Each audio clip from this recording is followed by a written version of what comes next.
अब अगला सिद्धांत है 29वां, मुक्ति, अर्थात जिससे सब बुरे काम और जन्म मरण आदि दुख सागर से छूटकर सुख रूप परमेश्वर को प्राप्त होके सुख ही में रहना है, वह मुक्ति कहलाती है।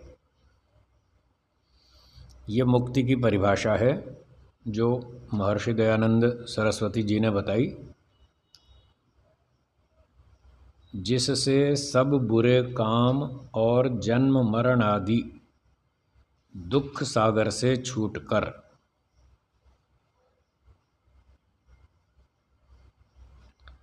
तो जिससे, इस शब्द का अर्थ ये बनेगा कि जिसको मुक्ति प्राप्त करनी हो वह व्यक्ति सब बुरे काम छोड़ दे। मुक्ति के प्रयोजन से व्यक्ति सब बुरे काम छोड़ देगा। जिससे का अर्थ ये बनेगा, जिसका प्रयोजन मोक्ष प्राप्ति नहीं है वो नहीं छोड़ेगा, वो तो उल्टे सीधे काम करेगा। और जिसको मोक्ष प्राप्ति करनी हो, ऐसा प्रयोजन हो, उस प्रयोजन से वो व्यक्ति सब बुरे काम छोड़ देगा और जन्म मरण आदि दुख सागर से छूट जाएगा। तो जब मुक्ति प्राप्त हो जाएगी तब वो जन्म मरण आदि जो दुख सागर है इससे छूट जाएगा, फिर संसार में नहीं आएगा, जन्म नहीं लेगा। जन्म नहीं लेगा तो दुख खत्म। दुख का कारण तो जन्म ही है, वही बताया शास्त्रों में। इस प्रकार से मुक्ति ऐसी चीज़ है जिसको व्यक्ति जब सामने रखता है लक्ष्य बनाकर, तो वो सारे बुरे काम बंद कर देता है, सब अच्छे अच्छे कर्म करेगा, ईश्वर को साक्षी मान के करेगा, निष्काम कर्म करेगा। इसका परिणाम ये होगा कि उसका जन्म मरण बंद हो जाएगा। यदि जन्म मरण बंद हो गया, इसी का नाम मुक्ति है। और जब ये मुक्ति हो गई तो सारे दुख भी खत्म, फिर दुख से छूट जाएगा वो। और फिर क्या होगा मुक्ति में? दूसरी बात, परमेश्वर को प्राप्त होके सुख ही में रहना है। जब मुक्ति हो गई, अगला जन्म बंद हो गया, समाप्त हो गया अगला जन्म, तो शरीर नहीं मिला तो दुख खत्म हो गया।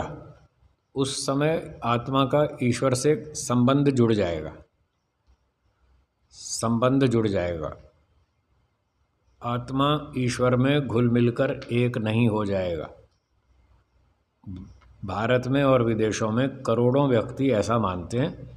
मुक्ति का अर्थ है आत्मा जो है वो परमात्मा में घुल मिलकर एक हो गया, उसमें विलीन हो गया, इसका नाम मोक्ष है। ऐसा नहीं, ये झूठ है, ये गलत है। महर्षि जी ने 9वें समोल्लास में लिखा है कि यदि जीव का ब्रह्म में लय हो जावे तो मुक्ति का सुख कौन भोगेगा? इतने जन्मों तक तो तपस्या की बेचारे ने, हैं, इतनी मेहनत की, तपस्या की, शास्त्रों का अध्ययन किया, परोपकार किया, लोगों के सारे अपमान अपमान अन्याय अत्याचार सहन किए और समाधि लगाई, खूब तपस्या की।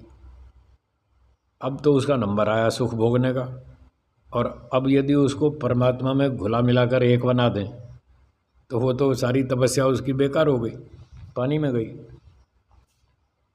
इसलिए मुक्ति का अर्थ ये नहीं है कि आत्मा ईश्वर में विलीन हो जाएगा, उसका अस्तित्व अलग बना रहेगा और अलग होते हुए वो ईश्वर से संबद्ध हो जाएगा, कनेक्शन हो जाएगा, बस इतना है। अस्तित्व दोनों का अलग रहेगा। जैसे हम मान लो कोई गर्मी के दिनों में एसी रूम में घुस गए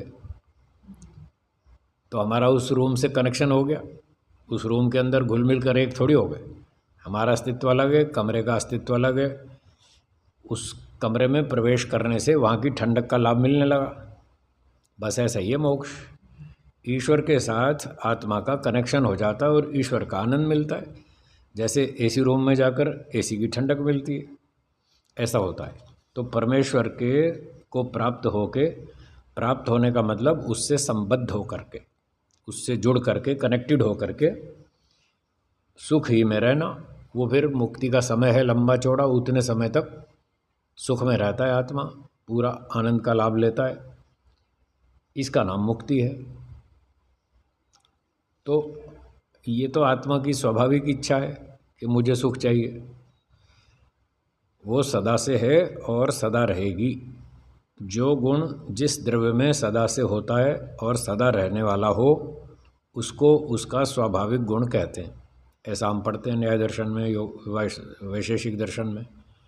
नित्य द्रव्यों के गुण नित्य होते हैं, अनित्य द्रव्यों के गुण अनित्य होते हैं। आत्मा नित्य है और उसमें बहुत सारे गुण भी नित्य हैं, इच्छा आदि आदि। तो आत्मा की एक इच्छा है, वो उसकी नित्य है, सदा से है, सदा रहेगी, स्वाभाविक इच्छा है, वो है सुख चाहिए। तो सुख तो उसको हमेशा ही चाहिए, हर मिनट में चाहिए, हर सेकंड में चाहिए। एक सेकंड भी वो बिना सुख के नहीं रहना चाहता।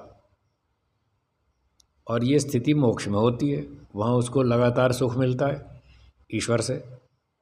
इसलिए ईश्वर के सुख को भोगने का, ईश्वर के आनंद को भोगने का नाम मुक्ति है। आत्मा की सत्ता खो जाए इसका नाम मुक्ति नहीं है। तो जो लोग ऐसा मानते हैं वो भ्रांति में हैं, कृपया अपनी भ्रांति दूर कर लें। तो मुक्ति तो उसका स्वाभाविक इच्छा है। अब ये लोग, कुछ संसार के लोग जो मुक्ति का स्वरूप नहीं जानते, कुछ तो भ्रांति में है कि हम परमात्मा में घुल मिल कर एक हो जाएंगे, हमारा बेड़ा पार हो जाएगा, वो तो वैसे भ्रांति में। और दूसरे एक अलग भ्रांति में हैं जो मुक्ति का स्वरूप ठीक से नहीं जानते। वो इस भ्रांति में हैं कि वो समझते हैं मोक्ष में क्या मिलने वाला है, कुछ नहीं। मोक्ष में क्या है, वहाँ तो आदमी खाली खाली बोर हो जाएगा। एक व्यक्ति से पूछा मैंने कि आप मुक्ति में चलोगे? बोला ना। मैंने कहा क्यों? बोले मुक्ति में क्या है, ऐसे दीवार की तरफ मुंह करके बिठा देंगे, एक कमरे में बांध देंगे, तो दीवार को देखते रहो, इसमें तो बोर हो जाएंगे, ऐसी मुक्ति नहीं चाहिए। अब बेचारे को पता ही नहीं मुक्ति में क्या होता है। बहुत साल पहले की बात है, गुजरात में एक सन्यासी ने अखबार में, वो साप्ताहिक लेख लिखते थे हर सप्ताह, एक कॉलम होते हैं ना जिसमें वो साप्ताहिक लेख आते हैं। तो एक सन्यासी हर सप्ताह लेख लिखते थे। उन्होंने एक बार लिखा, ए मोक्ष की बात करने वालों, ये बताओ क्या मोक्ष में टीवी देखने को मिलेगा? वहाँ रसगुल्ले खाने को मिलेंगे? अगर वहाँ मोक्ष में टीवी नहीं मिलेगा तो ऐसा मोक्ष नहीं चाहिए। अगर रसगुल्ले खाने को नहीं मिलेंगे तो ऐसा मोक्ष नहीं चाहिए, तुम अपने पास रखो, ऐसा नहीं चाहिए। अब बताओ सन्यासी बेचारा कितने भ्रांति में, उसको ही मोक्ष समझ में नहीं आ रहा ना। दूसरा था, आर्य समाज का नहीं था, दूसरा था, अन्य संप्रदाय का था, पर थोड़ा क्रांतिकारी भी था, कुछ इतना दकियानुसी नहीं था, तार्किक था, तर्कपूर्ण बात करता था। पर इस मामले में वो भी भटका हुआ था, मोक्ष उसको भी समझ में नहीं आया। तो जो वर्षों से घर छोड़ के सन्यासी हो गए और शास्त्रों को पढ़ते हैं और समाज के नेता बने हुए हैं, प्रचारक बने हुए हैं, आश्रम खोल खोल के बैठे हैं, जब उन सन्यासियों को समझ में नहीं आया तो जनता को तो क्या समझ में आएगा मोक्ष क्या होता है? तो जनता तो भ्रांति में है ही है। तो कुछ लोग इस तरह की भ्रांति में है कि मोक्ष में तो खाली खाली बैठे रहेंगे, बोर होंगे, ऐसा मोक्ष नहीं चाहिए। तो ये भी भ्रांति है। और वो भी भ्रांति है कि आत्मा मोक्ष में ईश्वर में घुल मिलकर एक हो जाएगा, वो भी भ्रांति है। तो ना तो मोक्ष वैसा है ना ऐसा है। तो सही में मोक्ष कैसा है? ऐसा है, मोक्ष में ईश्वर का अस्तित्व तो है ही है, आत्मा का अस्तित्व भी ईश्वर से अलग बना रहेगा, बस कनेक्शन हो जाएगा, ईश्वर का आनंद लेगा आत्मा, लंबे समय तक, करोड़ों अरबों खरबों वर्षों तक आनंद लेगा और दुख एक भी नहीं आएगा। क्योंकि इतने लंबे समय तक शरीर धारण नहीं करना, एक बार भी शरीर धारण नहीं करना। तो जब शरीर धारण नहीं करेंगे तो सारे दुख खत्म हो जाएंगे। भूख, प्यास, गर्मी, ठंडी, सर्दी, जुकाम, बुखार, आंधी, तूफान, बाढ़, भूकंप और आजकल कोरोना। ये कोरोना की समस्या भी नहीं रहेगी मोक्ष में। तो इस प्रकार का एक भी दुख नहीं है, क्योंकि वहाँ पर शरीर धारण नहीं किया। ये है असली मोक्ष। तो ऐसा मोक्ष हमें सबको प्राप्त करना चाहिए, बढ़िया ईश्वर का आनंद प्राप्त करना चाहिए, सब दुखों से छूटना चाहिए, सबको करना चाहिए, अपनी भ्रांति दूर करनी चाहिए। तो हमारा जीवन सफल होगा। अब अगला है 31वां सिद्धांत, मुक्ति के साधन। अर्थात जो पूर्वोक्त ईश्वर की स्तुति, प्रार्थना और उपासना का करना, धर्म का आचरण और पुण्य का करना, सत्संग, विश्वास, तीर्थ सेवन, सत्पुरुषों का संग और परोपकार आदि सब अच्छे कामों का करना तथा सब दुष्ट कर्मों से अलग रहना है, ये सब मुक्ति के साधन कहलाते हैं। तो कोई भी लक्ष्य प्राप्त करना हो तो साधन तो चाहिए, बिना साधन के तो कोई साध्य की सिद्धि होती नहीं, कोई लक्ष्य की प्राप्ति होती नहीं। तो मोक्ष भी एक हमारा लक्ष्य है, सबसे बड़ा लक्ष्य है, अंतिम लक्ष्य है। बाकी छोटे छोटे लक्ष्य हैं, पढ़ाई करनी, डिग्री लेना, स्कूल कॉलेज जाना, फिर नौकरी करना, व्यापार करना, पैसे कमाना, घर बनाना, बच्चे पालना, संसार चलाना, ये तो छोटे छोटे लक्ष्य हैं, ये अंतिम लक्ष्य नहीं है। अंतिम लक्ष्य तो मोक्ष है। तो जैसे इन छोटे छोटे लक्ष्यों की प्राप्ति के लिए हमको साधनों की ज़रूरत पड़ती है। विद्या पढ़नी हो तो पुस्तक चाहिए, अध्यापक भी चाहिए, तब विद्या प्राप्त होती है। तो जैसे ये छोटे छोटे लक्ष्य हैं, उनकी प्राप्ति के लिए हमको साधन चाहिए।